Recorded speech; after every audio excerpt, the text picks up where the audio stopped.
Then I ask you a very simple question. For axis, one should look at. So, V1 to V6, you are looking at the horizontal depolarization, whereas for axis, you have to look at the vertical depolarization abnormalities. So, all limb leads, all chest leads, both are unipolar leads. So, you have to look at all the limb leads. For axis, you need not look at the chest leads at all. You have to look at only the 6 limb leads of 3 bipolar leads and 3 unipolar leads.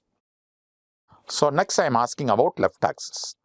In left axis, which leads show tallest positive QRS complex?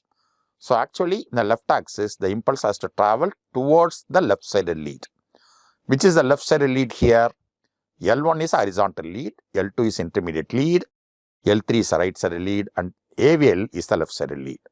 So, in left axis, AVL is supposed to show the tallest positive QRS complex, and L3 will show the deepest negative QRS complex.